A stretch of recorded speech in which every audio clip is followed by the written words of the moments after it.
Bismillahirrahmanirrahim. Assalamualaikum. Professors, doctor, brothers and sisters. Hopefully you can fill in the front seats, please. Thank you. We're going to start the event soon.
common lecture. Therefore, then they like, oh, we are capital them common lecture. I think that's why they realize how important it is.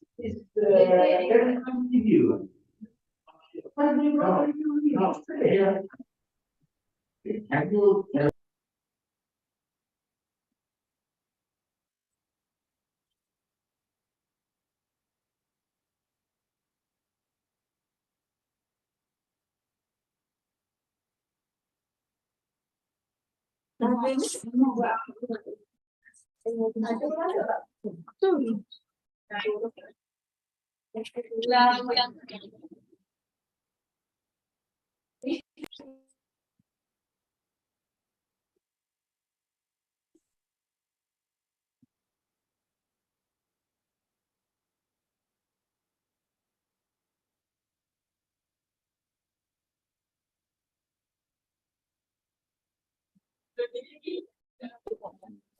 Mana? Masuk Ismail jam.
Bismillahirrahmanirrahim.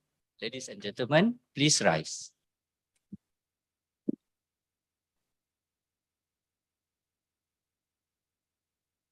Announcing the arrival of today's esteemed speaker, Professor Dr. Aminuddin Sheikh Ahmad, accompanied by Professor Dr. Ahmad Faris Ismail, Deputy Director of Academic and Internationalization, and other guests of honor.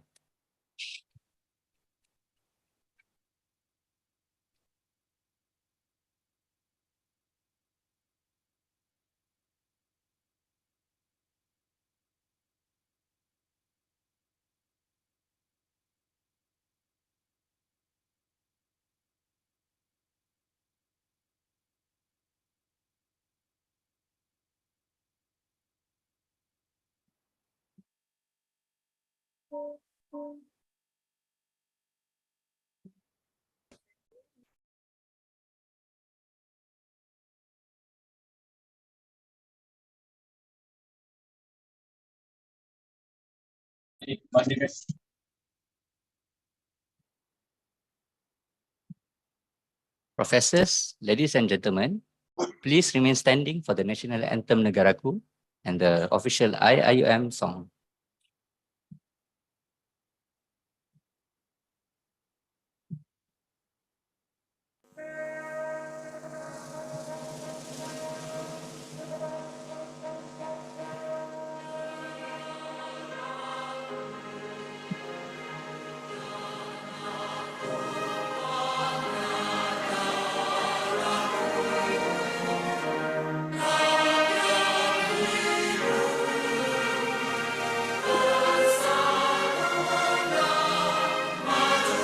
Apa pula tu gambar ni?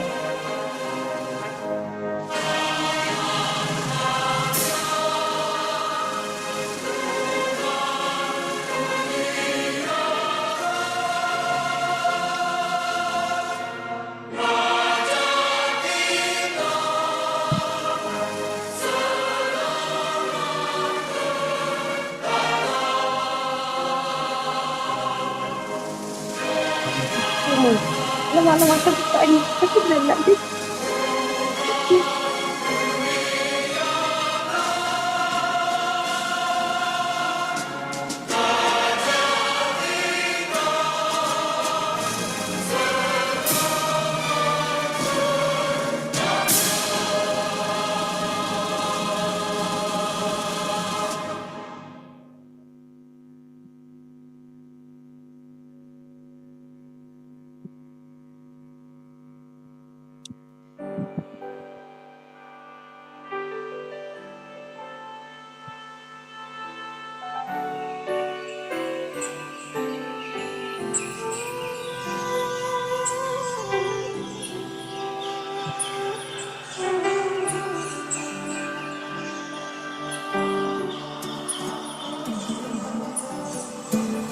Let's lead the way, light of the future, share the wisdom to the spirit of its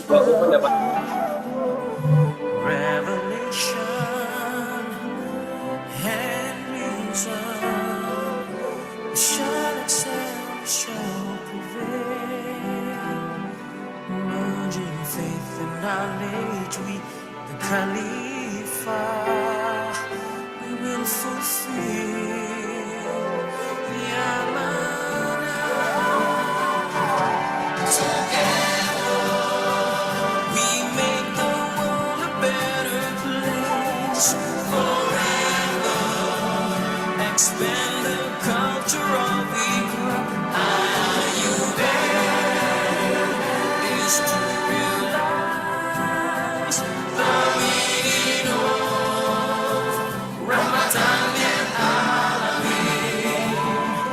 Together we make the world a better place forever.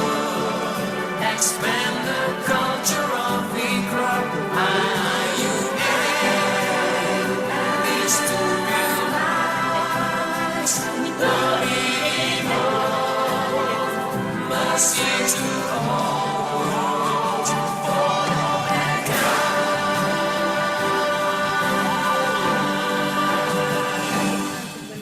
Ada 3 patient. Thank you very much, everyone. Dalam You may now satu take your sampai. seats.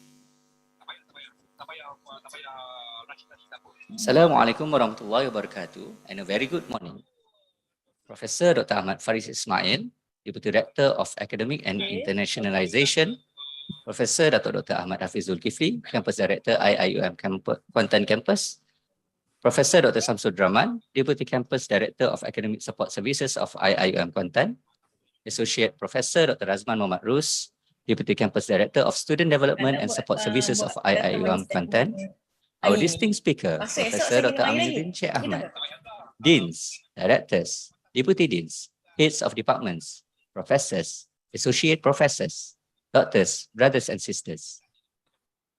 To invoke the blessing of Allah Subhanahu Wa Ta'ala, please allow me to invite Ustaz Umar from Masjid Sultan Haji Ahmad Shah to recite the opening dua. Please welcome. Kalau gitu, saya reschedule balik passion. Saya balik esok je lah. Oh. Saya cuba reschedule balik esok. A'udzubillahi minasyaitonir rajim. Bismillahirrahmanirrahim. Saya cuba pagi, tapi Alhamdulillahirabbil kalau tak boleh alamin nak reschedule yang wassalatu passion esok, wassalamu ala mungkin tu pagi asyrafil juga anbiya'i reschedule. wal Mungkin mursalin tengah hari je buat wa lah ala macam pukul 1 alihi wa gitu. sahbihi ajma'in. Allahumma ighfir lana dhunubana wa liwalidina warhamhum kama rabbayana shighara. Allahumma rabbana iftah bainana wa baina qaumina bil haqq wa anta khairul fatihin. Allahumma ij'al jam'ana hadha jam'an marhuma wa tafarruqana min ba'dihi tafarruqan ma'suma. ولا تجعل اللهم فينا ولا معنا شكيا ولا محروما. اللهم عليك توكلنا وإليك أنبنا وإليك المصير. ربنا تقبل منا إنك أنت السميع العليم وتب علينا إنك أنت التواب الرحيم. ربنا آتنا في الدنيا حسنة وفي الآخرة حسنة وقنا عذاب النار. وصلى الله على سيدنا محمد وعلى آله وصحبه وسلم والحمد لله رب العالمين. Jazakallah jazak ya Ustaz. Ladies and gentlemen, I am Haida, your MC for today's event. First and foremost, on behalf of the organizing committee, I would like to extend our warm welcome to all of you for being here in this event. Today, on the 24th of April 2024, 15th of Shawwal, 1445 Hijriyah, we are here to witness the very first of a series of professorial lectures by the great professors of the IIUM Kuantan campus. This morning, we will be celebrating Kuliah of Medicine's renowned professor, Professor Dr. Aminuddin Cik Ahmad, who will be delivering his professorial lecture in this honorable hall. Alhamdulillah, all praises and thanks be to Allah for the blessings and mercy that we have gathered here today to celebrate this occasion. Ladies and gentlemen, now I have the distinct pleasure to invite Professor Dr. Ahmad Faris Ismail, Deputy Rector of Academic and Internationalization, for his speech and subsequently officiate the IIUM Kuantan Campus Professorial Lectures 2024. Please welcome, Prof.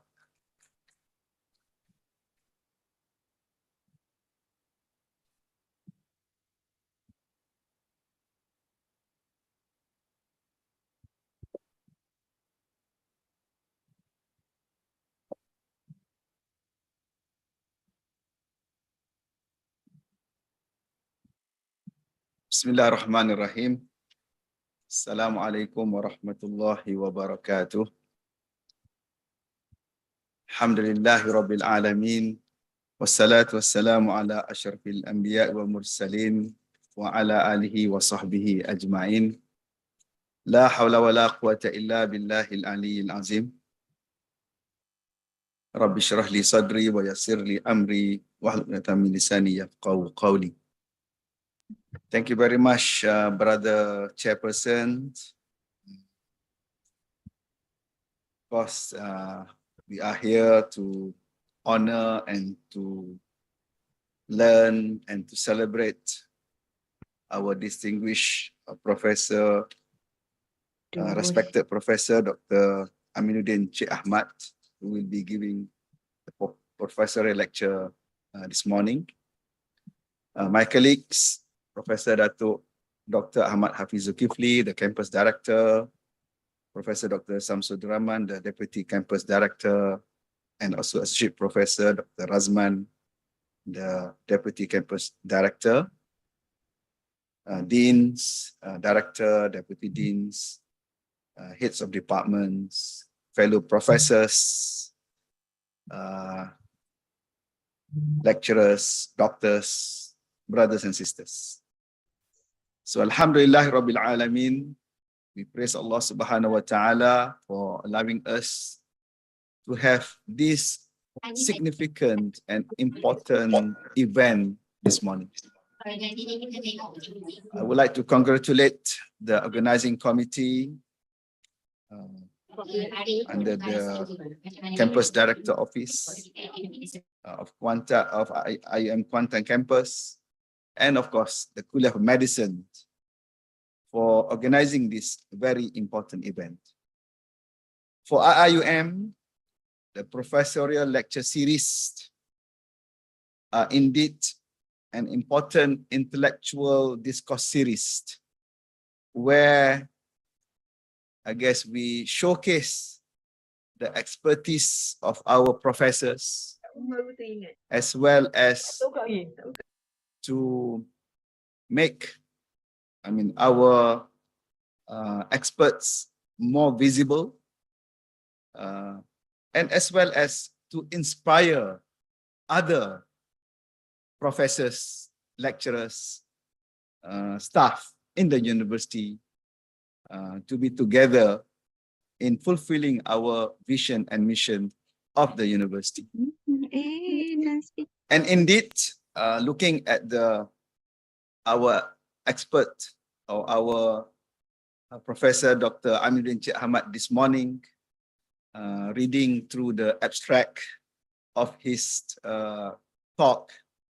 Indeed, I think this is very much relevant with the vision and mission of the university, where we are talking about the higher values, the Khalifah, the Amanah, Iqra, as well as Rahmatan lil Alamin, to benefit the Ummah and to benefit the country and the society. This topic and this lecture is very much relevant with our initiatives to bring the university researchers, to bring the university staff and students to benefit the community, what we coin as the Communiversity project. So I would like to congratulate Professor Dr. Aminuddin Cik Ahmad for his achievements, for his contributions. May Allah subhanahu wa ta'ala bless your contribution and your efforts. Related to the topic today, I was informed that Malaysia has the highest prevalence of diabetes among ASEAN countries. I'm not sure that is good or not, meaning that we have, I guess, a lot of food and sugar. They say about 16.9% in Malaysia are affected by diabetics. Based on the National Health and Morbidity Survey 2019, about 3.9 million people aged 18 years and above had diabetes. 1 in 5 adults in Malaysia have diabetes. Over 5 out of 10 people with diabetes do not know they have diabetes. So maybe, I'm not sure, I hope I'm not one of them. And only 1 out of 4 people with diabetes reach treatment targets. So, and of course, various states. So our professional talk today on holistic management of diabetic food and complications, our experience is very much significant in order to create awareness in our community.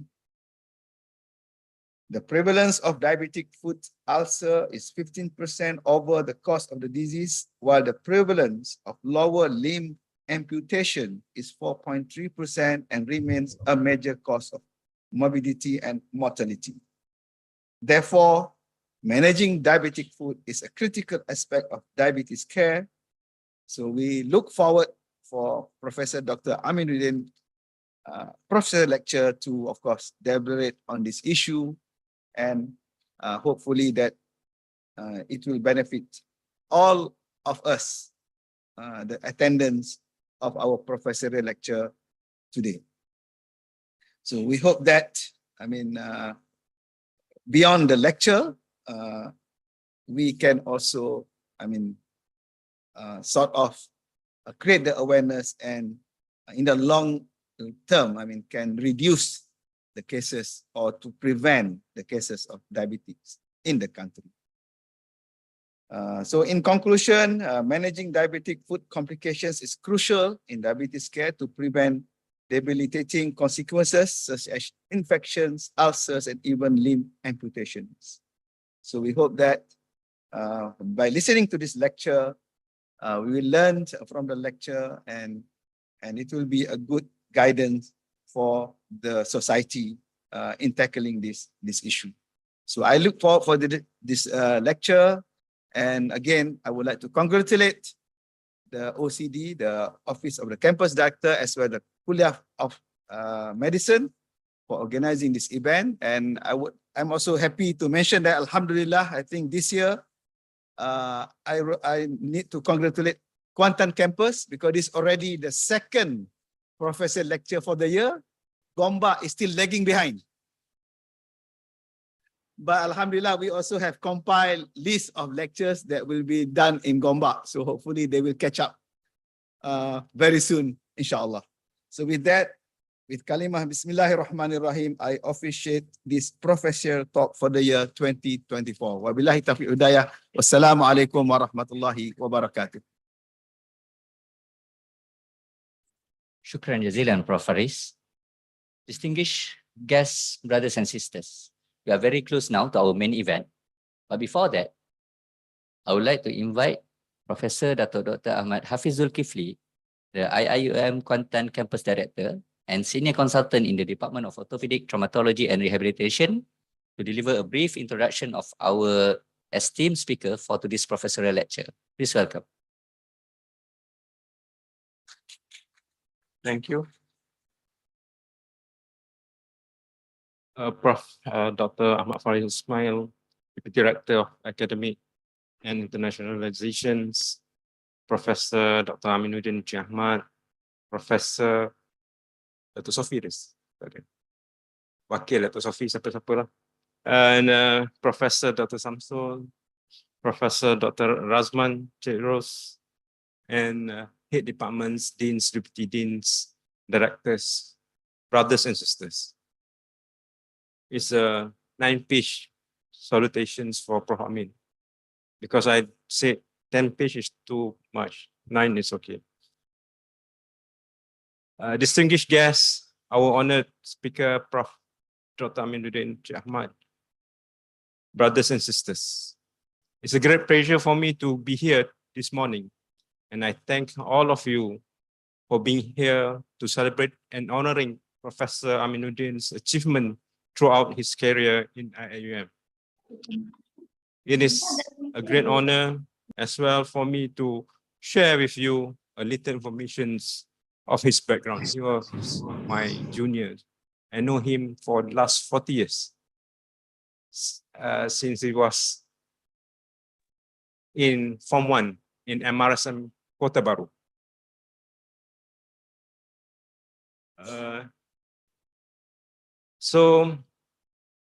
Prof. Amin it's not just a name in medical community. He is a beacon of knowledge, a paragon of professionalism and inspirations to countless aspiring medical professionals.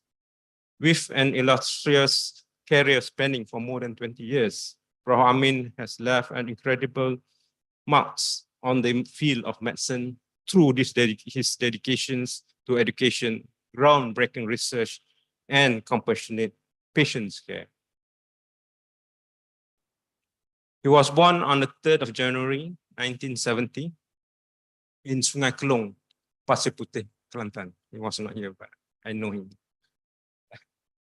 So, Prof. Amin has exhibited patience and drive to make a difference from an early age. Raised in Pasir Putih, Kelantan, patut dikatakan Sungai Kelong, Pasir Putih, Kelantan.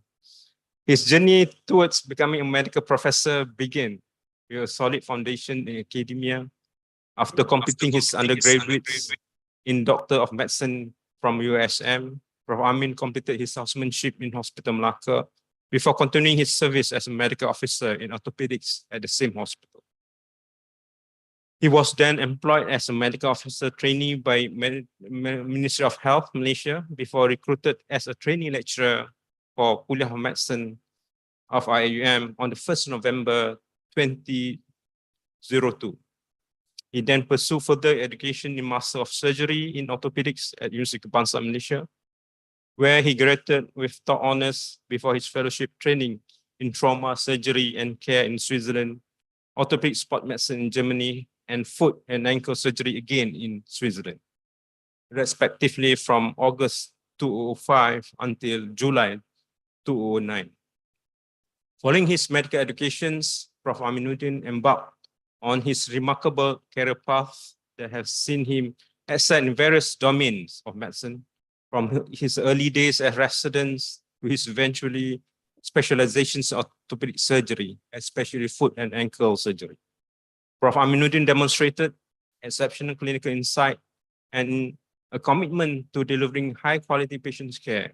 His contributions to the field have been multifaceted, ranging from a pioneering research initiative to innovative clinical practice until he achieved his full professorship on 23rd December 2020.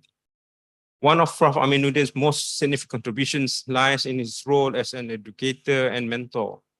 As a senior medical professor at Kuliah of Medicine, he has shaped the mind and countless medical students, residents, and fellows. Through engaging lectures, hands-on training, and personalized mentorship, Prof. Amin has inspired the next generations of healthcare professionals to strive for excellence and uphold the highest ethical standards. Prof. Amin is not only a dedicated educator, but also a prolific researcher whose work has significantly advanced generally in the field of orthopedic surgery. His groundbreaking discoveries in foot and ankle disease has garnered international recognition and has been published in prestigious medical journals. Moreover, Prof. Amin has been actively involved in collaborative research projects aimed at addressing pressing healthcare challenges and improving patient outcomes. Beyond his contribution to academia and research, Prof. Amin has also played a pivotal role in leadership and advocacy within the Kuliah and IUM. From playing a pivotal role in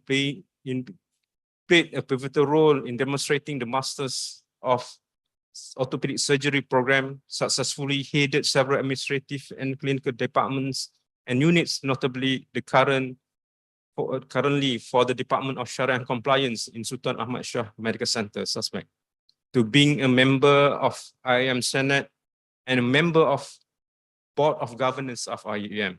He has been a vocal champion for issues related to medical education, patient care, and public health.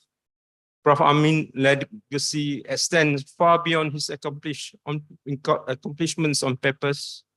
His impact on the life of colleagues, students, patients alike is immeasurable. Through his unwavering dedication, patience for excellence, and commitment to serving others, Prof. Amin has set a standard of excellence that will continue to inspire generations of healthcare professionals for years to come. Prof. Amin also stands as a shining example of what it means to be a leader, scholar, and compassionate caregiver in the field of medicine. His journey from humble beginnings to an esteemed senior medical professor is a testament to the power of perseverance, hard work, and a genuine desire to make a difference in the community.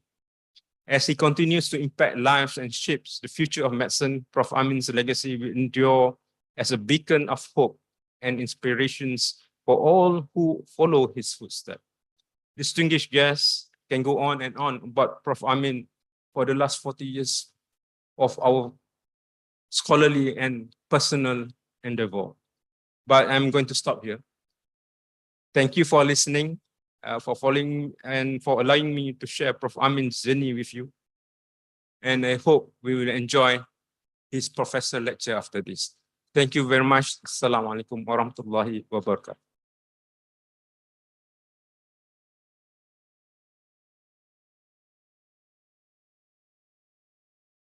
Jazakallah khairan kathira, Prof. Hafiz. Well, finally, at the peak of today's event, I am very honored to cordially invite Professor Dr. Aminuddin Cik Ahmad to the stage to deliver his lecture entitled Holistic Management of Diabetic Food and Complications, our Experience. Yes. Please welcome, Prof.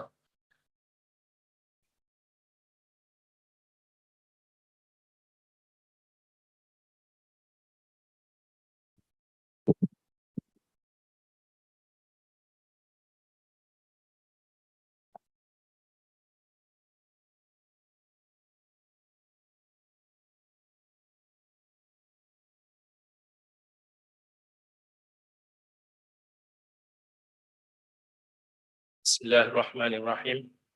Alhamdulillahi Rabbil Alamin. Salatu wassalamu ala asrafil anbiya wal mursalin wa ala alihi wa sahbihi ajma'in. Allahumma salli wa sallim wa barik ala Muhammad wa ala ali Muhammad. Thank you, Mr. Chairman. Dr. Haida is our ex-student as well, undergraduate and postgraduate. We are proud of our student anyway. Okay.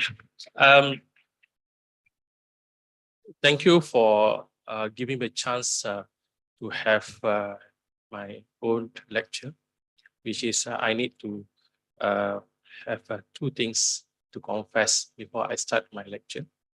The first thing, I'm not the so-called expert, only expert in the diabetic food, but I have honored to give or contribute in the face of the challenge of a diabetic food in Malaysia. The second things I request from Prof. Faris or Hafiz, I want to wear the BFIT because I'm supposed to wear the songkok because this is a part of my my uniform as a board of governance. But for only today, later on I will say. Okay. Thank you for the Honorable Professor Dr. Faris Ismail, our Deputy Rector, Prof. Dr. Hafiz, to give, I think, too much for me, too much praise for me in the introduction just now. Prof. Dr. Samsul, who actually is the chairman of the professorial talk today. And then, so on the series of professor talks, Prof. Dr. Razman, Prof. Dr. Aznan, as well as Prof. Mazuki, who actually is willing to come and then listen to the sharing session. I was supposed to say it's a sharing session of what have been done by us. Okay, and not to forget, it's from my family. They are very supporting, and then all the deans, professors, lecturers, ladies and gentlemen, thank you very much for present today. And then I know there is more people are actually online to listen to the lectures. Thank you very much.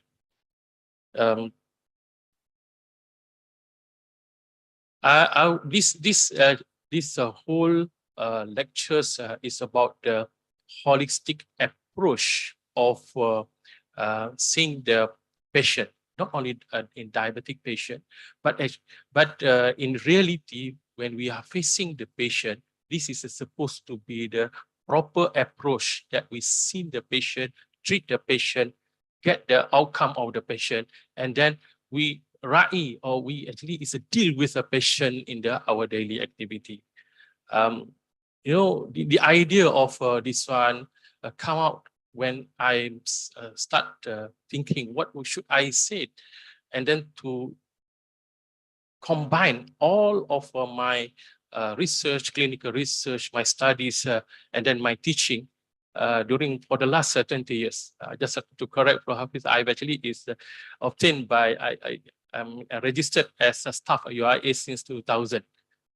October 2000, I think maybe they have sort of mistaken it.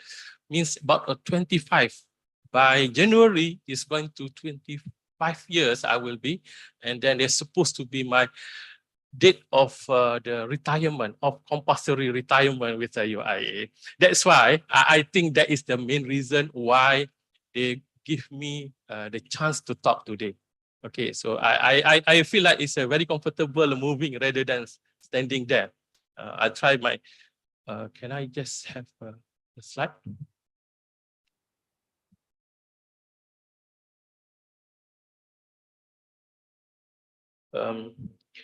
What I'm going to say today is about the holistic management of diabetic food and its complication is our experience, IUM experience, which is, I think, I remember in 2004, I think Prof. Yukrimi, Prof. Hafiz remember when we went to Singapore, looking at the conference, so-called diabetic food conference, which is, I think, is for so long, nobody is taking care of a diabetic.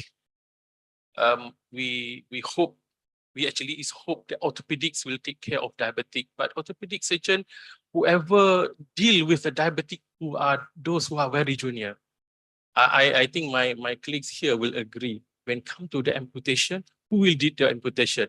The most junior doctors in the department will do the amputation because it's so-called not trendy. It's not actually, it's liked by all. And then I remember Prof. Aziz Netta, who is the previous president of Diabetic Food Association, in which Prof. Hafiz is one of the successor of Prof. Aziz Netta. He mentioned this is, there's supposed to be diabetic food as a subspecialty by itself. Otherwise, nobody take care. After all, we know that the diabetic is about 25 to 30% of our burden in our own practice. I mean, I don't have that kind of this, the study shows there is this one, but in our own hospital, but in HKL, about 33% burden of admission to the hospital is from diabetic food. Okay, I'm going to talk about the global burdens, national health issue, local situation, and then solving much a part of it by preventive measure in hospital management, as well as the post-hospital care. Okay, and then most of my slide, there will be diabetic food. Just for us to remember, the topic today is a diabetic food. Although I'm not sure whether we have appetite after this to see all the wound after this, but hopefully there will be marked things that when you think about the any things I'm saying today, remember diabetic food is cause high chance to cause death in our population nowadays. Okay, looking at the global scenario, you see Malaysia is at the level 3 to 4, means that our burden compared to whole country actually is quite bad. And then whole world, there is about 10% of a patient or for the whole population is a diabetic. Okay, that is not, we feel like, oh, that is too far from us, but can we have a look how bad it is in our region? Okay, if you notice, there is a small world map there. Malaysia actually is a big duck. So by comparing other countries in Malaysia, in the world, we are the top 20, like Professor said, whether it's good or not good. Top 20, I think this is a slightly improved for the since the last 5 years. Last time we are top 10. Now we are 16 in the world with the prevalence of 19%, which is in 2021, 19%. Okay, but it's about 3.9 or 4 million population in Malaysia has a diabetic. It's very bad. It's very bad. And then they will cost the government about 1 billion USD, equal to 4.75 billion ringgit Malaysia, because we are now, our money actually is coming down more.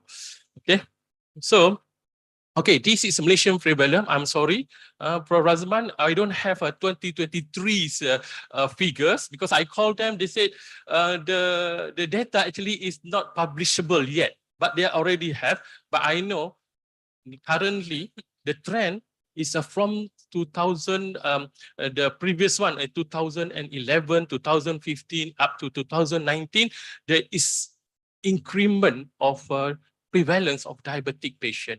And then the last one I heard is about 22 now, which is becoming worse and worse. Okay, not only because of National Health and Mobility Surveys in 2019, also take the nutrition status of a Malaysian population. Like we said just now, we are #1 in Asia, in Southeast Asia, far above the Singapore, Thailand. And then about the obesity in Malaysia, we are the #1 also. So there is a correlate well, 1 in 5 in Malaysia prevalence. But we go slightly further in local setup. This is the latest one I got. This is a 2024 data. We got it from JKMP, seeing that our diabetic patient in 2019, Pahang is #3. I thought the other country, my home country, is worse. But Pahang, we have about 27 or 28%, which is 1 out of 4. We count 4 people here. 1 must be a diabetic. That's how bad it is in the Pahang state. And then the worst things actually is about the patient which is undiagnosed diabetic is about 16.2%, which is far above the prevalence, national prevalence of a non-diabetic. In other words, I'm saying that one person got diabetic, the chances of another person who are in whole population is about another one to have diabetic as well. So that is how bad is this one. And then to quote the data is about 950 patients in whole Pahang country have been amputated last year. You think it's a burden or not burden? I think we are all agree that this is a burden that we need to be faced by all of us in year to come. Okay, go to basics of this one because I know some of us has it's not a medical, come to the medical. Diabetic foot is defined as infection, ulceration, tissue destruction of the foot associated with a neuropathy, peripheral artery disease in diabetic patient. Okay, this is a whole group definition of the diabetic patient. And then this is another things that I think we have to change our perception that we are not talking about those who are having diabetic foot, but we have to see the patient who are prone or the high risk to get a diabetic foot, which is we call it a foot at risk. Why we need to talk about the food at risk? Because we want to see who are the potential candidate. Are we the one? Then if we are the one, we have to really take care of and take the proper measure individually. But for us as a medical doctors, we have to take care of it as a national, local, or the hospital level, as well as the community level, so that we can function as the who are somebody who give the good deed for others. This defined as a pre-ulcerated foot, which is a potential to develop an ulcer, which is characterized by one of these, either ischemia, neuropathy, callosities, deformity, and swelling of the foot, which is, I think, is quite clear to see. If we are diabetic, we have one of it, most probably we are, our foot actually is at risk to get the problem. We are based in this King's classification. In orthopedic world, the King's classification is not very popular because it's developed by the podiatrist group. So people, most of us actually have, if not from us, maybe we understand. But for the term of the definition, I think this is a stage 2 foot at risk, one or more risk factor, including ischemia, neuropathy, callus deformity, and swelling. This is the one that we take as a definition as a foot at risk. Okay. For diabetic foot concern, go slightly detailed in terms of the percentage. 15% of the diabetic patient will develop lower extremities ulcers. 25% of diabetic patients have a risk for the foot ulcer in their lifetime. And then this is our own study locally in the Pahang for the inpatient presented with diabetic. They don't have the diabetic foot problem yet, ulcer or whatever. But those who diabetic admitted to the hospital, 57.9% has the foot at risk. And then another studies by FMS group, about 31.3% of the patients who are attended the primary care clinic have the foot at risk, which is actually quite good, quite high. About 80% of non-traumatic lower limb amputation in diabetic patients are preceded by the foot ulcer. And we have to remember 50% people with a diabetic die within 5 years of developing foot ulcer. So this is things that maybe we need to prevent it as much as possible. Then 70% them die within 5 years after the amputation, which is going to be high, and then we need to prevent before we get to the major amputation, or the ulcer must be actually is treated well all the time. Okay. Okay, we did a studies. This is my student. I think we did a study in hospital. I shouldn't mention the hospital name. In one major hospital in Kelantan. Okay, at the presentation of a ED, 75% of patients have neuropathy, 12% of have a vasculopathy, 82% uncontrolled diabetic, 91.4% glucose level more than 8, which is considered is a diabetic and uncontrolled. And then we follow up the patient, look at how the outcome of the treatment. 40% of them have amputation, and then 14.3% have major amputation.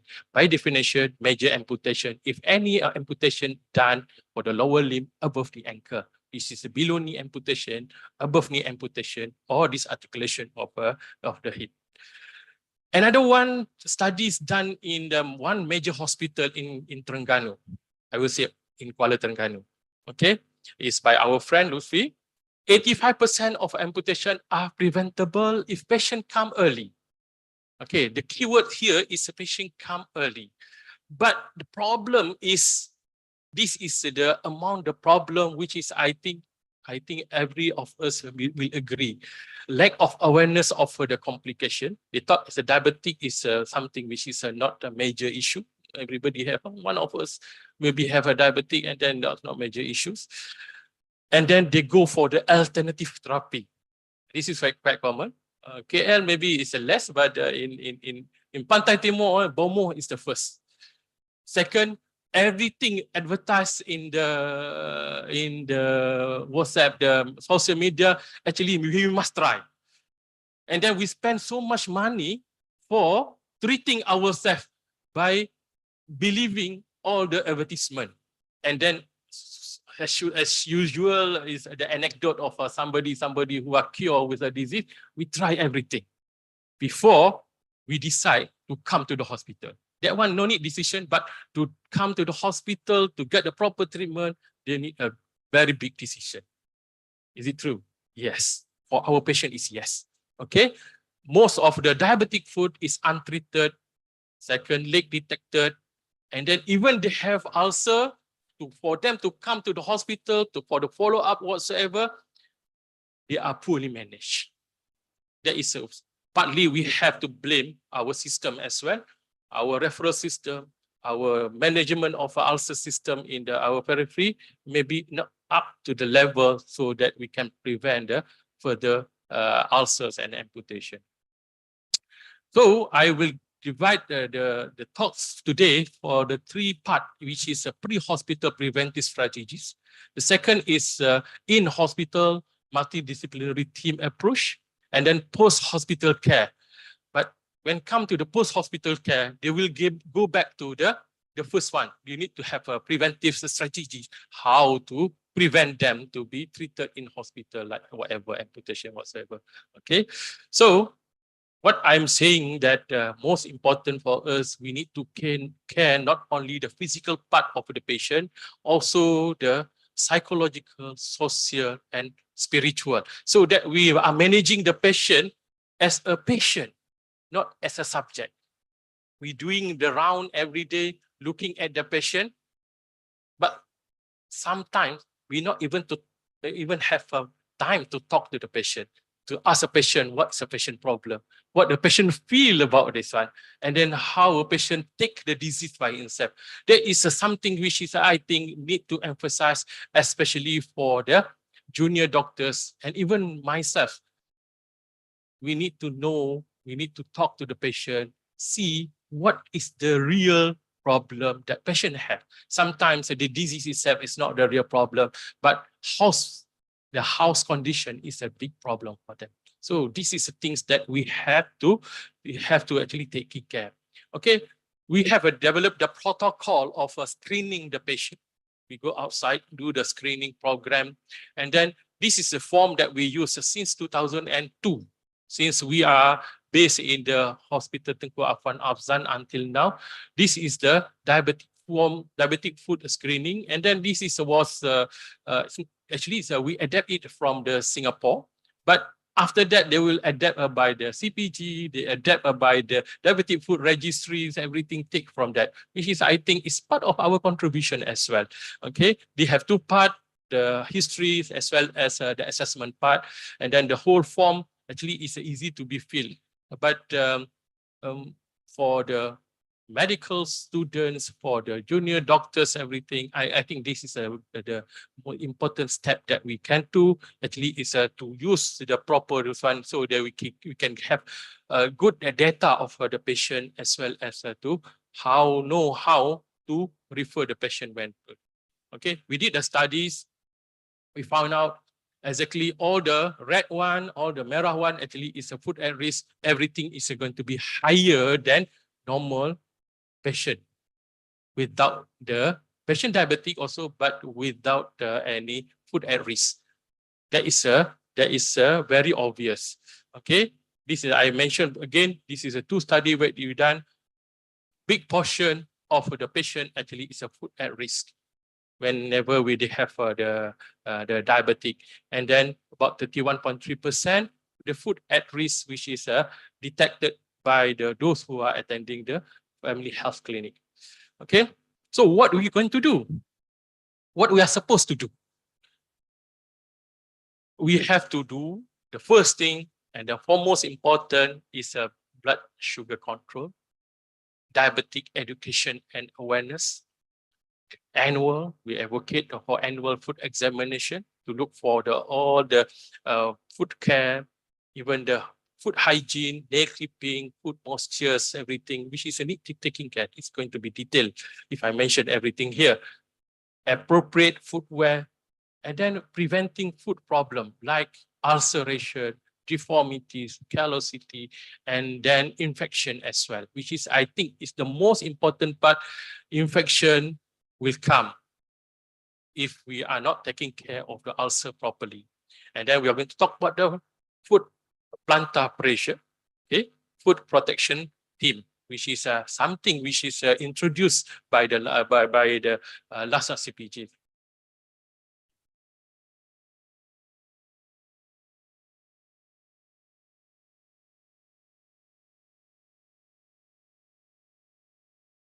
Battery.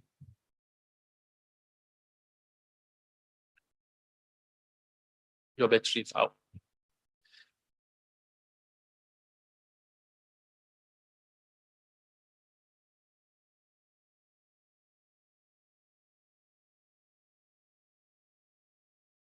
So it's not moving.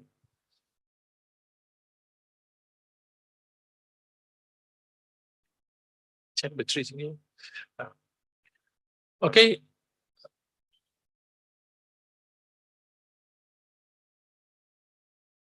The blood glucose level, I'm not sure, maybe Promazuki can help me, but this is what we found, that for the diabetic patient, the control we are aimed for about 6 to 7.5. Okay, in the HbA1c's in the patient to get a good control.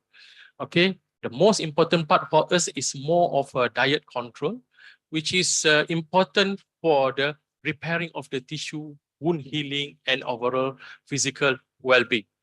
And then now people will advocate for the low glycemic index food, which is, I think, is we have to take care of the way that we are taking the food. Not only that, we choose the food as well as how the food being processed, because it's a too heavily cooked also will increase the GI index. Okay. Okay, another thing is a food protection service. Food protection service is basically in the primary care. They should be established and led by the FMS, family health specialists, diabetic nurse, wound care nurse, and rehabilitation service. And they have to provide service. The first thing they aim is to avoid the diabetic food issues in high risk food, and as well as manage uncomplicated active diabetic food or diabetic problem in the community. Means that they have to really take care. And then there is FMS, and then we did the study on the primary prevention program. of this one. We talk all the FMS, the nurses, everything in the primary. And then we come out with the suggestion that we need to develop a network, national network on diabetic food center to overcome, to organize, as well as to coordinate all the program that we should have in the community for early detection and then early referral of the suitable case to the to the hospital whatsoever. Okay, we did video barometric study, alhamdulillah. Thanks to the hospital and department, we have the mission, we call it video barometric study. Dr. Haida here is one of the earliest user, and then doing the study of this one in normal population, the whole population, and then we further study using the diabetic patient to see the plantar foot pressure is actually high in diabetic patient, in high risk patient, okay, high risk food, and then this is we found out that there is a strong correlation with the high pressure and the poor diabetic control, which is, I think, is we can use this tool if there is available all the time. Okay, so we can use this one to predict who are actually is really at risk objectively, not only using the apparatus that we used, I mentioned just now, but also with the something which is more objective. Okay, I have the opportunity to be part of the clinical practice guidelines committee who are revised as well as develop the CPG in management of diabetic food for the second edition. I think this is a pictures of a group of this one. I think Allah Yarham, Prof. Hassan is also still there. Means that actually it's quite some time already. And then we managed to publish this CPG in 2018, which is due for review this year. Okay, this is suggested by the CPG. We have to put the diabetic food risk first. We know that we have 1,000 of the classification of diabetic food, but we have to put the risk as a major thing for us to see what we should do for all these patients, okay, especially in the high risk patient as well as the active diabetic food problem, because it's a one group of patients in which need to the urgent treatment and then need to be referred to the hospital. And then we come out with this recommended of a referral, like either normal or low risk. What we should do, moderate risk, we have to see the patient every 3 months, high risk, early referral, 2 weeks, the food protection service. But in active diabetic problem, we have to get urgent referral to the multidisciplinary teams, which means we have to refer to the hospital. Okay, we developed the algorithm, but because the definition actually is very small, I make it bigger so we know what is an active food problem which need a referral. When the presence of ulceration, spreading ischemia, spreading infection, critical limb ischemia, gangrene, or we have a suspicious of an acute Charcot neuroarthropathy, or the food with unexplained hot, red, swollen food, we don't know whether it's infection or is it Charcot. This group of people, they go to the next one, which is the algorithm B. The algorithm A is basically how we are going to discuss or how we're going to treat the patient according to the risk of this one, which is it can be seen detailed in our CPG. And then this algorithm, basically, this patient acute food problem, either we can treat, need to be screened, and then either we can treat it there as outpatient, or we need to be referred to the hospital so that they will be take care of the multidisciplinary teams in the hospital. Okay, we talked about the multidisciplinary team in the hospital, which is I think we are going to talk a bit further. Okay, okay. The first thing is multidisciplinary food care team, which is developed. Thank you for this our Hafiz last time. He's the medical director, so the hospital director, who allow us to have this one, which is I think since 2016 we already have the team. But there are actually is a up-down trend in which some people comes and goes. That is a usual things in the medical field, isn't it? So, but we have endocrinologists, Prof. Mazuki, vascular surgeon, Prof. Faisal, and then Mr. Hisham. We have few orthopedic surgeon, plastic surgeon, rehab physician. Now he's away for the subspecialties, pharmacists, wound care nurses, diabetic educator, dietitian, case managers, everything. We're still looking for podiatrists and infectious disease region. If they come back, let us know. Then we invite them to in the team.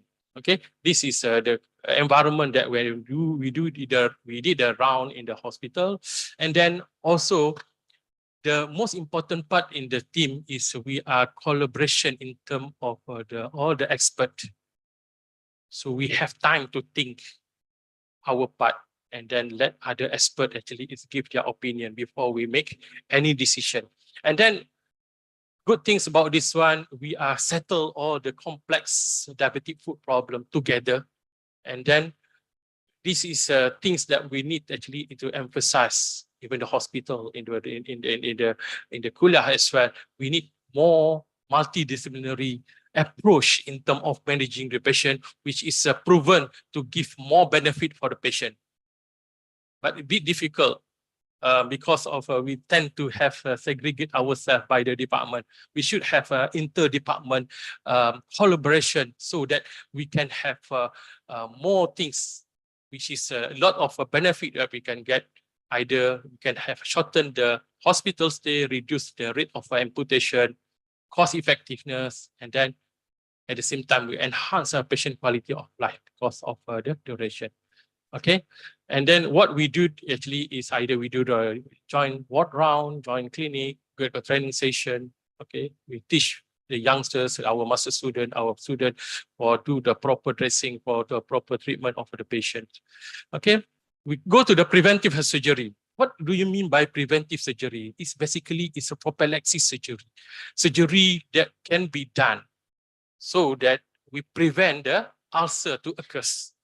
This is something which is, I think, is a concept that is a bit difficult to talk to the people because out of nothing, they cannot see anything. Only things we have objective measurement, either they have a vascular problem or neuropathic or they have a pressure ulcers, and then we ask whether we can do surgery. Not many people like it. But this is a good intervention that we can do so they will prevent the foot to become ulcerated and subsequently amputation. Okay, this should be done by the trained doctors aim to balance foot and prevent pressure point. Okay, there is a lot of the method that we can do, either gastrocnemius, recession, actually tendon lengthening, tenotomy, osteotomy, everything. That is left to the doctors to decide because this is a technical term. Prof. Haris, maybe what is this all Tommy? We can't really, but basically we Tommy means we just cut. Osteotomy means we just cut the bone. Right? I think battery.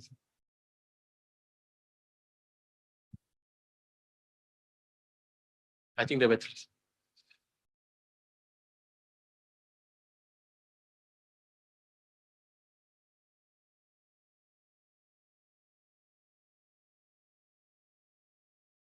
Tukar. Sorry for the this one. Yeah, they don't see the.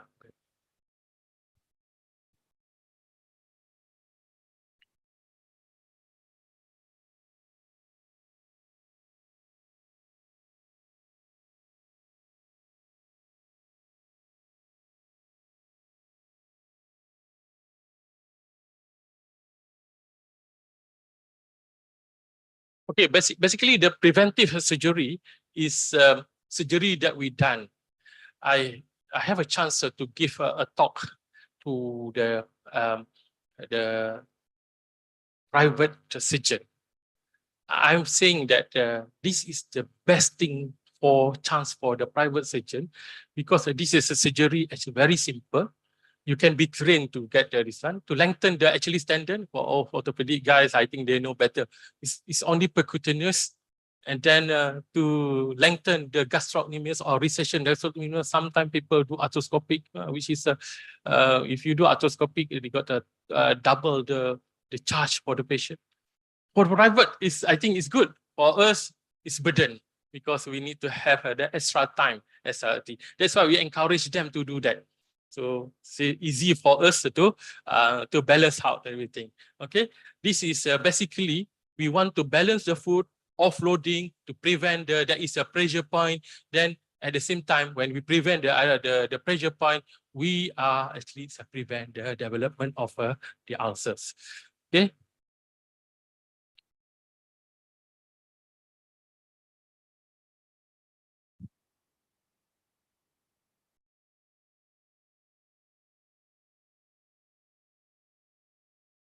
Okay, we go slightly faster here. This is the way that we do, just to shows how we do. This is operative procedure. I think there are method that we use to lengthen. Nowadays, surgery we use to open small and do big. This is a principle of a surgeon. Now, big surgeon now do small things. Put a scope inside there and release wound small. We are talking about the private. Well, I'm not going to the private, but this is things that we are doing. Okay, so we here. I think is our lecturer here, Dr. Kao. This is during his master's. We did the cadaveric studies, doing the new innovative method how we are going to do the gastrocnemius recession. Instead of a cutting. What is the problem with the TRIACE procedure? Is a cutting straight, let it be. The problem is over lengthening, which is not good in diabetic patient because it have tendency to develop ulcer at the heel. So because of that problem, we develop our own method, innovation, so that we do Z inside here. So we lengthen it, but will not over lengthen it, which is found to be safe, similar efficacy, and there's no over lengthening of the actually standard for gastrocnemius, which is something we don't want. Okay, this is gastrocnemius, and then wound care. Don't forget about wound care. Comprehensive wound care is important. The first thing, the scalpel always greater than others. We need to have the scalpel, surgical debridement, everything.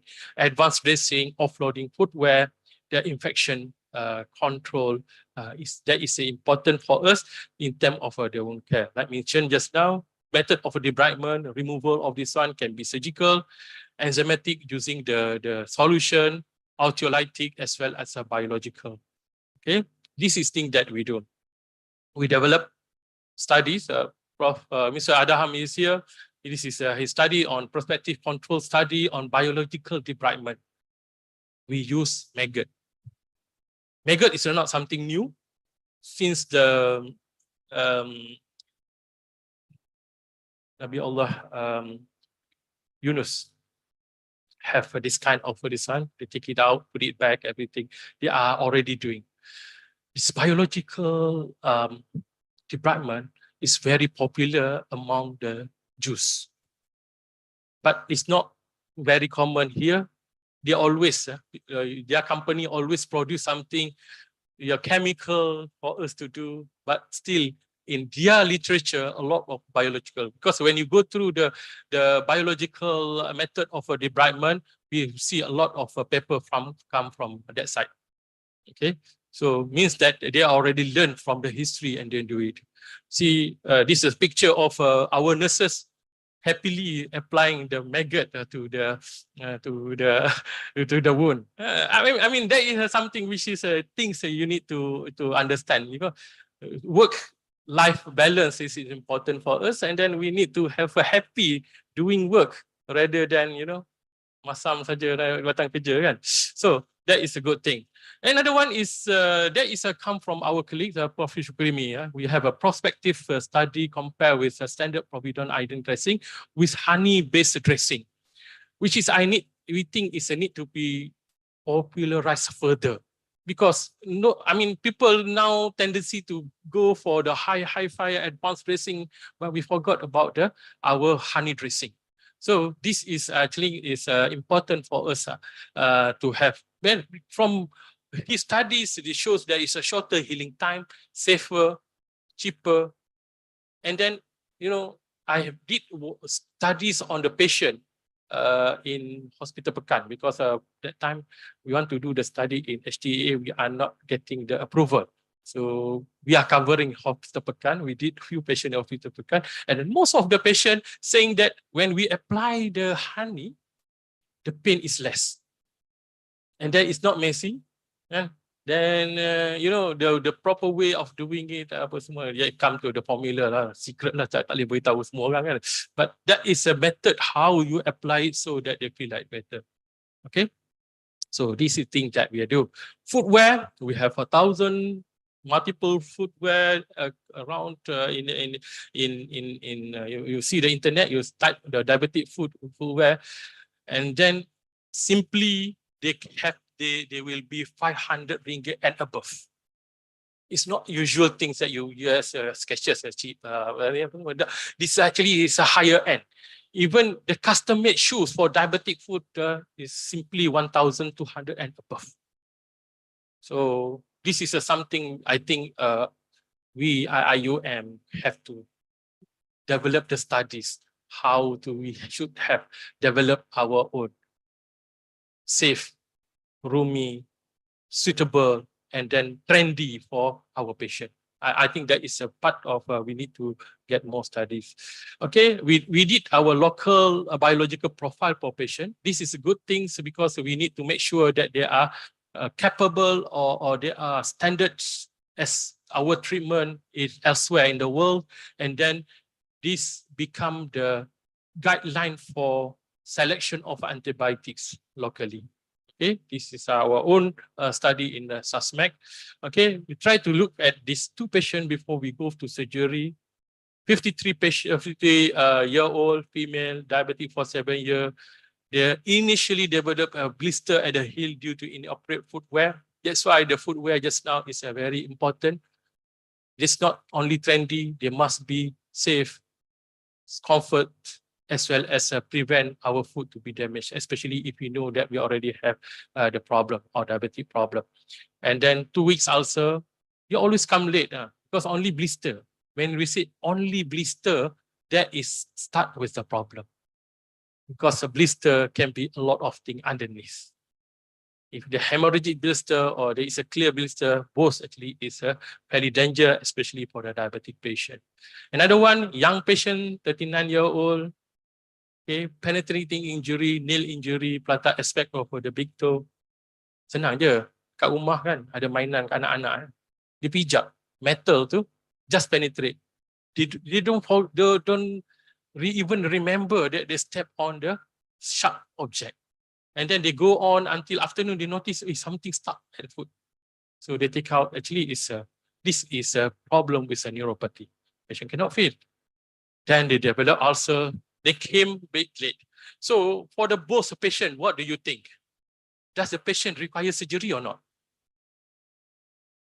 For sure, we know already they need the surgery because we know that pathophysiology of how the process of a diabetic, the food, blood supply to the food actually is become minimum constricted already. So anything that we give actually cannot reach properly the tissue there. So surgery often required. That is the beginning of the disasters. When we need to do surgery, okay, we need an urgent assessment. Then we know that this is actually either the basic thing is a limb threatening or a life threatening later on if they spread up. Okay, then vascular surgeon need to come in and then determine whether this is critical ischemia, need a further intervention or not. Okay, there is a list of a surgery can be done. Okay, aggressive surgical approach. This is what we advocate, especially because we know that if we do early, just re-amputation, antibiotics, just do debridement, disarticulation will save the patient. This limited surgery, we call it limited surgery, resection of a toes and ray, or transmetatarsal amputation, they have a good outcome. Okay, increase amputation, increase the number of deformed foot. and then the minor amputation is needed, especially in all these list of cases. And then minor amputation doesn't significantly compromise the way that we walk. The biomechanically basically is still maintained compared to you do the major amputation. However, we recap back at what is the problem locally. We have in Pahang 1,898 patients with a diabetic foot, almost 2,000 with a diabetic foot ulcer came last year, 2023. And then out of it, 950 patients was amputated, which is with numbers actually is quite high for our local. Okay, we see when we need to do that, the most important, what 14 to 20% of the amputation is a major amputation. And then this another things that study by Prof. Nazri, when patient have a diabetic more than 10 years, low albumin level and positive bacterial culture, this is the predictor for this lower limb amputation. Okay, all this list of surgical treatment we mentioned just now, and then after this we are going to do see which is a more advanced reconstruction done for the patient to save the patient limb. And then this is things that we need to remember: the combined surgical intervention, comprehensive wound care, and then multidisciplinary approach, which is we fasten or we speed up the management of the patient is the key to success of treating diabetic patient. Okay, most of the time the diabetic, when it become complicated, then they become complicated for us to manage. Okay, then we aim for the uncomplicated diabetic. Uncomplicated diabetic is a well-controlled diabetic without any involvement of any organ, okay, target organ or organ damage. Okay, and the third part is a charcot arthropathy. Okay, we did the studies on the complicated diabetic, which is increased risk of complication after ankle fracture surgery. That's why diabetic with ankle fracture, we always ask for the surgery. And then the method of doing surgery is a heavy metal, or we call it Orif Plus. If we usually do simple measures for the patient with fracture, we have to double the stability of the fracture. So that's why we need to really discuss with the patient, because, but however, in patient with a complicated diabetes, in hospital mortality going to be higher, and then infection rates also is higher. Okay, but in the charcot arthropathy, if we left it alone, 100% malunion, non-union, and then non-operable treated displaced ankle fracture. This is things that we need to understand. Case example, patient with a simple malleolar fracture, treated conservatively. After 3 months, patient developed charcot neuroarthropathy. And then we have to do a major surgery to remove the implant and then put a very stable fractures.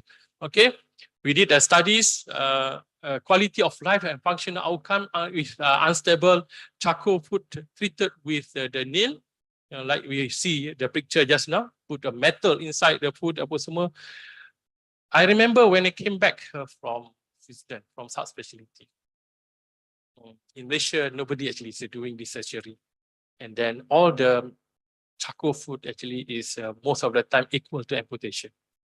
So we start doing the nailings for the unstable patients, everything. And then we actually got the certificate that we are the first who are doing using the implant. But nowadays, most of the hospital, most of our students, most of our trainee actually is go everywhere. They start doing it, and then it's good for us because we have less burden referred to us. They also can do, but this is a study done to see all these patients that the quality of life and the functional outcome improve significantly by doing the single surgery. Sometimes even the charcot foot, we not even often, we just put a nail so that they can walk. This why I like this kind of surgery, because they are very patient really like it. From they cannot walk, they can walk now, although they have to use crutches, because they come to us with unstable, they cannot walk. That is for us as a doctors who are treating the patient is satisfaction. It's good satisfaction for us. And then I always told my student, don't judge this charcoal food actually is a very common. Actually, it's quite rare. But because we are the center who are doing it, everybody sent to us. So we have so many patients. That's why I feel like for the hospital, Datuk and Prof. Zam is not here. We need to, the case mix in the hospital for the undergraduate need to be improved. For postgraduate, I think it's okay because they are already have a very good exposure outside and they come to us and then we teach them the subspecialty things. But this is a become perception for them. Oh, charcoal food is very common, but actually it's not very common. The only thing is we do a lot because we are the center. Okay. Okay, we come to the spiritual care support. This important part of the patient for dealing with a management operation when we integrate the spiritual care in overall medical plan for the patient. I've recap again what I said just now. The spiritual part actually is important, especially for the doctors or other medical personnel, so that they actually go deeper for the patient problem rather than ask the only physical illness. Okay, so I was not aware of the spiritual care needs of the patient until we go for the training of for the spiritual care. After 20 years of service, doing service of as a doctors, then I realized we need to ask a patient well-being as well. We are not like to ask a patient whether patient can do things that they want, especially meet their family, meet the so-called clergy or religious leaders, everything to get boost their morals, everything.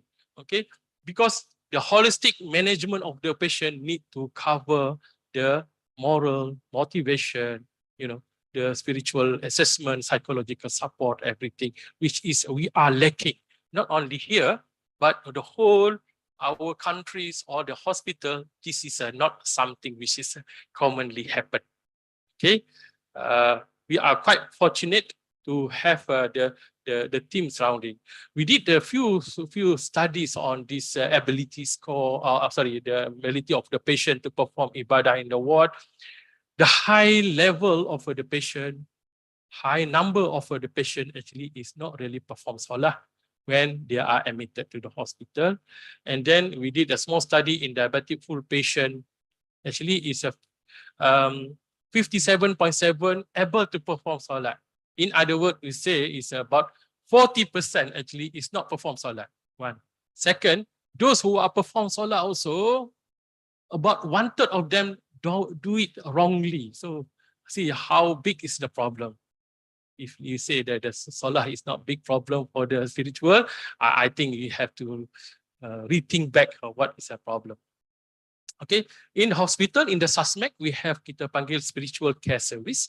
And when we have deal with a patient problem, not only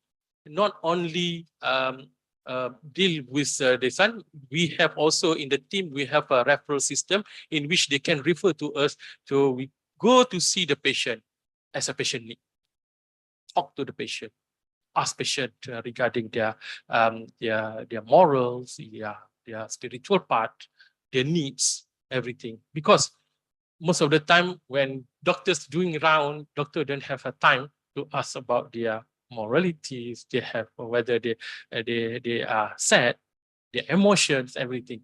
But this is a catered by the team, so that we do regularly in terms of ziarah, see the patient, or most of the time now people refer to us. So we go and then try to.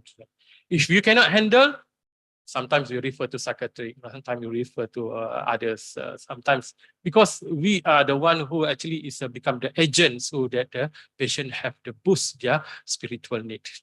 Okay, we come to the last part of this one. I think, are we on time? Sorry, we got masa tambahan, ada hiccup just now. So, patient post-hospital care, when patient discharged, basically, they go back to the preventive measure. So, there will be a good circle of management of the patient.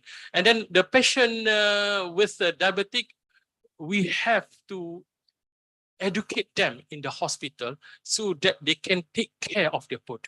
This is what we call in WHO's approach is a patient-centered approach. Patient come to the hospital, we treat the patient involved with the management of the patient know what is the problem, patient know that what do we make decision, they agree with the decision, and then we educate them how to prepare themselves before they discharge everything. Then a lot of things they can do by their own. This is a method that we need to teach our junior doctors so that it's easier for the peripheral doctors to manage the patient.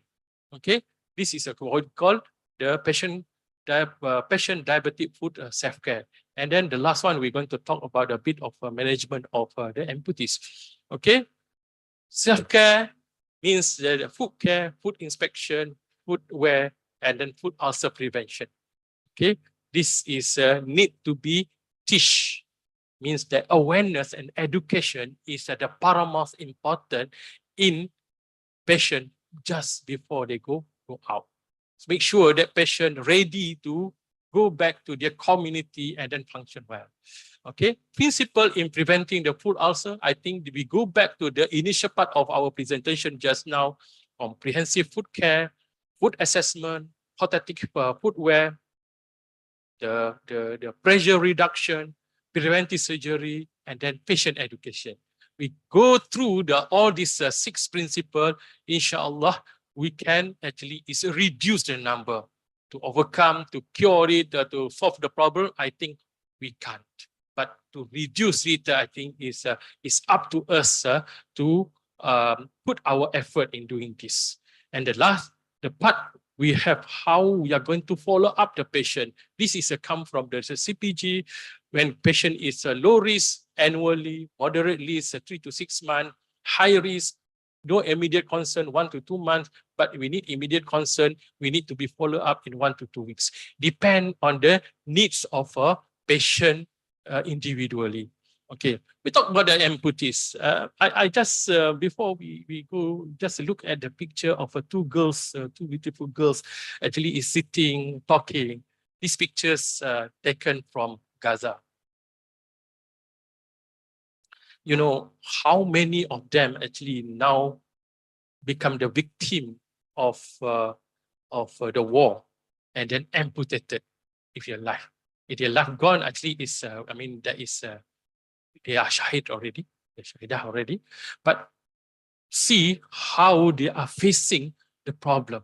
So you think this amputation actually is a minor things? No, we already mentioned what is the things, what are the situation when they have amputated, they has a disabled, what they feel, how they decide, which is I think is important for us to understand their needs.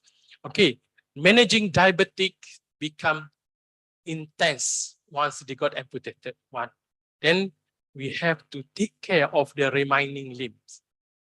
Okay, single limb amputated, we increase the work of the heart energy about 25%. Both side limb amputation, below knee amputation about 50%. So if young patient, I think they can accept it. If patient actually is 50 and above, me, some of us here 15 and above got amputated. You think our heart is ready to work to increase 25% of our energy burden? It's going to be difficult for us. So prevention of further complication is important. The quality of life of the amputee is important. Low self-esteem, depression, anxiety, and loss of hope is common things that happen to them. They are facing it. So what we are doing here, and then we advocate. This is another paper. from Prof. Nazri, the multidisciplinary team, rehabilitation, psychiatric, intermedicine, welfare, they should came to the proper strategies how to deal with them. We are not in the war situation like Gaza, like Palestine, but our service for the empathy is still not good. Our service for disabled actually is still not good. So we need to work hard for that. Okay, the way to go. So recap again what we have discussed for the whole 40, about 50 minutes now. The multidisciplinary approach, comprehensive wound care, combined surgical intervention with other modalities, food protection service, spiritual care support, education and awareness. And then the last one, I think this is important, like you mentioned, the government strategic planning. We discussed, Prof. Thailand diabetic food is a top down from government. They force the healthcare system to get the proper planning. Singapore, the cabinet decide they have to get the diabetic food team all around this one. Somehow Malaysia, we don't have that program. So to overcome, yet you know what is Malaysia? We are number one. Diabetic, we are number one. The undiagnosed diabetic, we are number one. Obesity is we are number one. But in terms of managing, we are last. So it's not fair for our ummah. It's not fair for our nation. I think we should. I can't say anything else. But we have to improve our strategies as well as the government strategic planning for the health in general. Then we can say we are one of the best health system in the world. So-called now we are people saying that, but actually is not in this context. Conclusion: the holistic approach to better patient care, early detection, early intervention, prevent complication. Remember, we tell medical student, early detection, early intervention, prevent complication. That is a must, especially for the public health or the family care physician. That's why I tengok dekat Razman, dekat ni apa semua, because they are the champion of all this. Okay, combined effort, team approach need to be done, the community screening, a healthy lifestyle. Not just become the emblem or just not become, things that we rattle every day, but we need to go ahead for the health lifestyle and then the culture transformation, because I think we are far beyond the expectation of to be a healthy nation. Okay, with that, thank you very much. Assalamualaikum warahmatullahi wabarakatuh. Thank you, Prof. Aminuddin. Sorry, Prof, if you don't mind, can you please stay on the stage for a while I invite Professor Dr. Ahmad Faris Ismail to the stage to present a token of appreciation.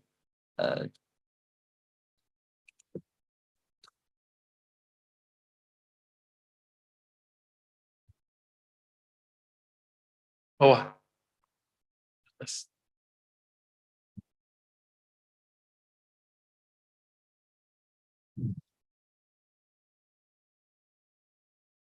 Oh. Yes, sir.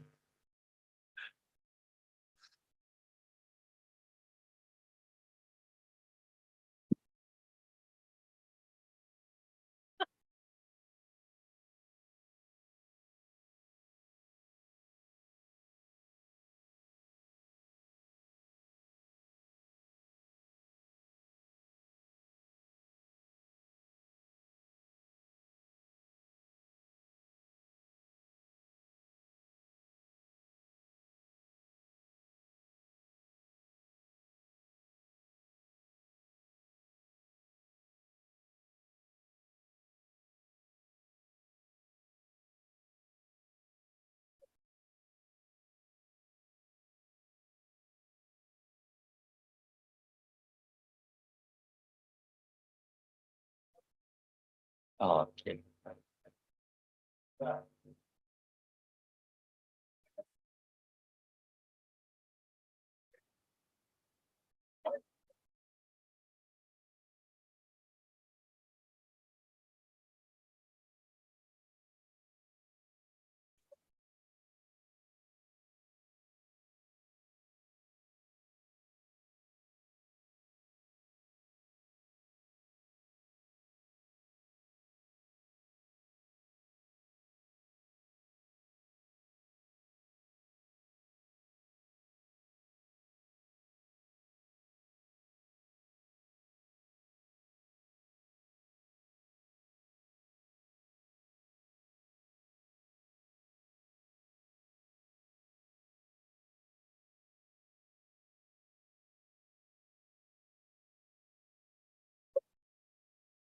Thank you very much, professors.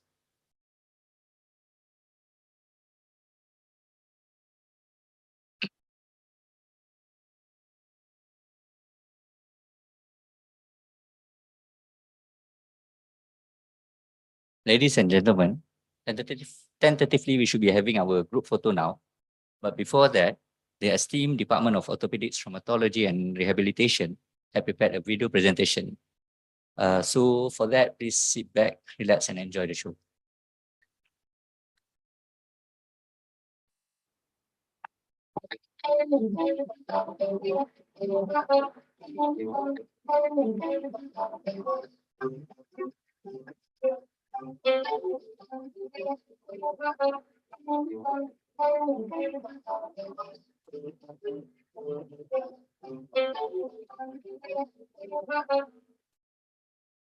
Hi, Prof.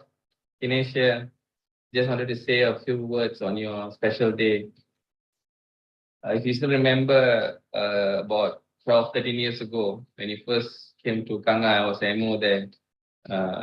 Prof lah orang pertama yang introduce IIUM pada saya, and subsequently 2014 saya masuk masters IIUM, and ever since that, learning from you was an honor. Yeah, and I really appreciate all the teaching, guidance.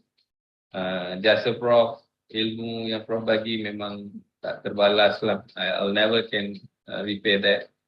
And to put it in simple words, even as a foot ankle surgeon sekarang, after graduating and all that, whatever I do, whatever I practice, I still try to be you, but obviously it's not easy to be Prof Amin, so obviously I failed, but every now and then, even though if I can be 1% of what you have been all this while, I'm thankful. So I think that's the biggest compliment that I can think of right now.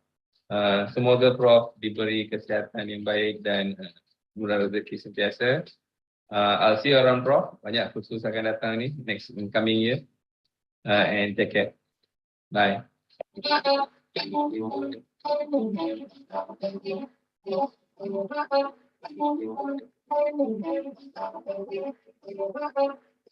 Assalamualaikum warahmatullahi wabarakatuh. Saya Dr. Muhammad Fadli dari Hospital Sultan Ismail Johor Bahru. Pada Prof Amin, tahniah di atas kenaikan pangkat ke full professorship ini. Semoga dengan kenaikan pangkat ini akan memberi aspirasi kepada kami semua untuk terus berkhidmat pada komuniti dan masyarakat. Tahniah, Prof.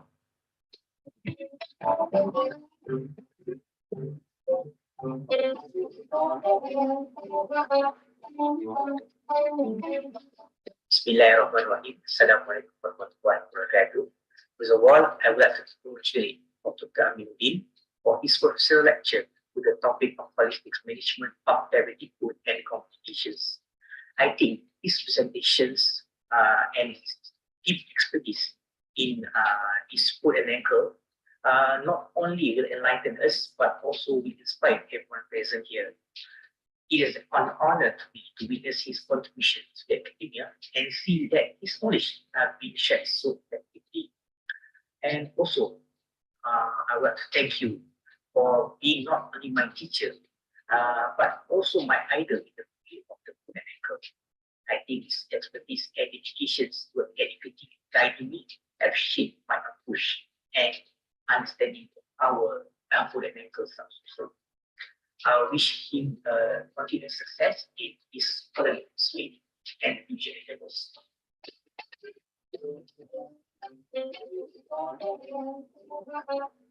Nama saya Wan Fatihah. Saya merupakan salah seorang pesakit yang dirawat oleh Prof Amin untuk masalah kecederaan ATFL. Saya ingin mengucapkan ribuan terima kasih kepada Prof Amin atas rawatan yang diberikan. Sebelum melakukan pembedahan, saya mempunyai masalah untuk berjalan dan mempunyai kesakitan untuk berjalan. Namun selepas melakukan pembedahan, kaki saya kini dalam keadaan baik. Dengan itu, saya ingin mengucapkan terima kasih kepada Prof Amin atas rawatan yang diberikan sehingga kaki saya kembali pulih dan mampu melakukan aktiviti harian seperti biasa.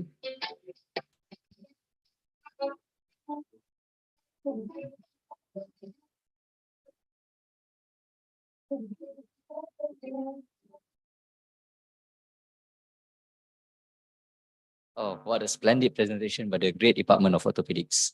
You really had a fun watching it. Thank you very much to the department. We'll be moving on to the photo session. For this session, the photo will be taken from the stage. So we seek your cooperation to stand up at your very own seat. Okay, all right. So I now pass the baton for instruction to the photographer.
Okay, Alhamdulillah, distinguished guests, brothers and sisters.